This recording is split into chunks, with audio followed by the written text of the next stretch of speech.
আসসালামু আলাইকুম রহমতুল্লাহ। সবাই আশা করি ভালো নেই। সবার হৃদয়ে রক্তক্ষরণ হচ্ছে।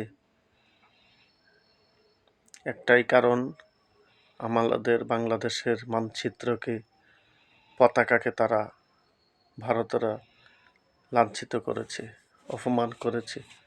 আমাদের স্বাধীনতাকে তারা অনেক হেয় করেছে। তারা বর্ডারে এসে আমাদেরকে উস্কানি দিচ্ছে, নৃশংসভাবে আমাদের লোকদেরকে হত্যা করছে, খুন করছে এবং ভারতে বাংলাদেশের লোকদেরকে চাকরি দিচ্ছে না, দোকানপাটে কিছু কিনতে দিচ্ছে না, বাসা বাড়িতে ভাড়া থাকতে দিচ্ছে না, কোনো কিছুতে আমাদের বাংলাদেশিদেরকে কোনো অধিকার দিচ্ছে না। বাংলাদেশ থেকে যাতে ভারতে কেউ না যেতে পারে তারা বেড়া দিয়ে দিয়েছে, বাঁশ দিয়ে। কারণ কি? আমাদের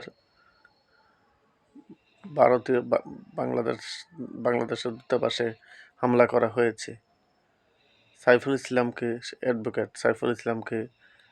শরীফুল ইসলামকে তারা হত্যা করেছে। কারণ কি? ইসকনের মাধ্যমে করা হোক আর যেটাই করা হোক, আমরা বাংলাদেশি লোকেরা ভারতে কাউকে ক্ষতি করি নাই। আপনাদের স্বাধীনতা আপনাদের কাছে, আমাদের স্বাধীনতা আমাদের কাছে। আপনারা কোনো কিছুতে হস্তক্ষেপ করবেন না। আমরা আপনাদের ক্ষতি চাই না। আপনারা আমাদের বন্ধু, আপনারা কেন আমাদের ক্ষতি করবেন? বাংলাদেশে আমরা বসবাস করব, আপনারা ভারতে বসবাস করবেন,